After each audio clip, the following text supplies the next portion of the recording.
भैया मैं ये सारा सामान हटा दूंगा, मुझे खाने के लिए कुछ दे देंगे? मैंने कई दिनों से खाना नहीं खाया है। लगता है बेचारा कई दिनों से खाना नहीं खाया है, इससे मैं कुछ पैसे दे देता हूँ। रुको, ये लो कुछ पैसे और जाकर रेस्टोरेंट में कुछ खाना खा लेना। अब ले भी लो। रुको रुको, ये तुम क्या कर रहे हो? मैं तुम्हें पैसे दिया और कहा ना कि तुम जाकर रेस्टोरेंट में कुछ खाना खा लेना। मैंने कहा कि तुम ये करो, अब जाओ। इनके जैसे भले आदमी आज इस दुनिया में कहाँ हैं? फिर मैं इस भाई के पैसे की वजह से मैं रेस्टोरेंट खोल लेता हूँ और गरीबों के लिए मुक्त कर देता हूँ। मेरा पेट दर्द कर रहा है, मैंने कई दिनों से खाना नहीं खाया है। क्या ये बोर्ड पर जो लिखा है वह सही है? चल के अंदर देखता हूँ। मुझे बहुत तेजी से भूख लगा था और मेरा टेबल पर खाना रखा था। लीजिए दादाजी, इसके साथ खाइए। ये लड़का कितना अच्छा है, गरीबों को मुफ्त में खिला रहा है। लीजिए दादाजी, इसके साथ खाइए। ये तो मेरे पापा जैसे लग रहे हैं। पापा आप यहाँ पर, आपको मैं कई दिनों से ढूंढ रहा था। आप कहाँ थे इतने दिनों से?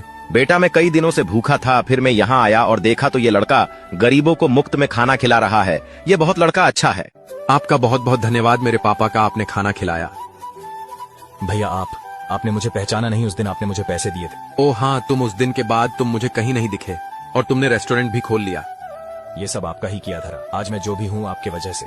नहीं, यह तुम्हारी मेहनत का फल है। नहीं भैया, उस दिन आप मुझे समझे नहीं होते तो मैं अभी तक बोतल ही बिनकर अपना गुजारा करता। ये तो दोस्तों, इस कहानी से हमें ये सीख मिलती है कि हमें गरीबों की हमेशा मदद करना चाहिए और उसे सही मार्ग दिखाना चाहिए।